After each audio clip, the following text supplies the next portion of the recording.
Hello and welcome back to the 31 Days of Horror Advent Calendar here at Back to the Feature. I'm Giovanni Carlo. I'm John Vandeloo. And today we're talking about Danny Boyle's 28 Days Later. 28 Days Later is an iconic zombie flick from 2002, directed by Danny Boyle, who you know from Trainspotting, Steve Jobs, 127 Hours, Sunshine. This guy is a cinematic chameleon. I can't think of a genre that he hasn't tackled at some point, and this is his horror movie. This movie is also written by Alex Garland, who you guys know from Ex Machina from last year. He wrote and directed that movie as well. So this is, this is a top team that worked on this film, and I think it really shows. Jim, the main protagonist of the film, wakes up in a hospital 28 days after this zombie apocalypse began. And he walks out into an empty hospital in empty London, and he has to kind of discover, without any knowledge, how this breakout occurred. 28 Days Later, I think, is really interesting. It's one of the few, fast zombie movies that I think is actually really good. I think that concept is always hard to pull off. I think that zombies have to be slow and shuffling. I mean, you got rigor mortis settling in. But I feel like 28 Days Later is one of the few that takes the fast zombie idea and really, I think, does it well.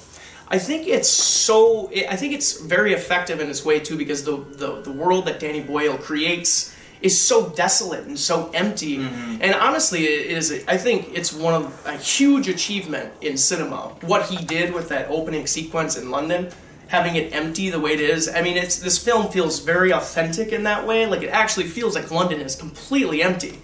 Yeah, I think that's a definite strength of this movie. I think is the authenticity. It has a very real feel. It feels like it's putting you into the middle of its world along with our protagonist, and I think that's the best thing that Danny Boyle brings to this zombie movie in particular, and what sets it apart from other zombie movies that may be on this list. Going back to the vision that Danny Boyle had for this movie, I really enjoyed the way that he stages everything up and his camera work that he uses. I think it's a really interesting way of doing it. He sets some of these shots up that are kind of like awkward and like crooked, and it just kind of like puts you into this really atmospheric mood in this movie that I found to be really enjoyable. I love when directors put a spin on things like that. You know, you get that interesting cinematography because it makes it stand out from, other movies. And this movie also, I think, has a really great cast with Cillian Murphy in the lead, who, I don't think he works in everything, but I think he works really, really well in this movie. And then also, there's a shorter appearance by Brendan Gleeson in this movie. He's one of my favorite actors, British actors. And then also, Christopher Eccleston also shows up. So that's been our short review today of 28 Days Later for your Wednesday, October 19th. I hope you guys are enjoying the 31 Days of Horror Advent Calendar. Remember to like and subscribe here on YouTube at Back to the Feature. Comment down below and tell us your thoughts on 28 Days Later. Also, don't forget, follow us at Twitter at BacktoFeature. We'll talk to you guys about movies all day long. I've been Giovanni Carlo. And I'm John Vandeloo. And we'll see you guys tomorrow for the 31 Days of Horror.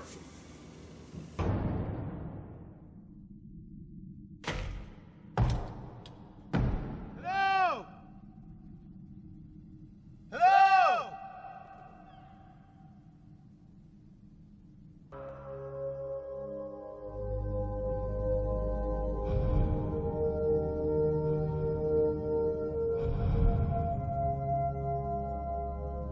They're dead. And you're gonna be next.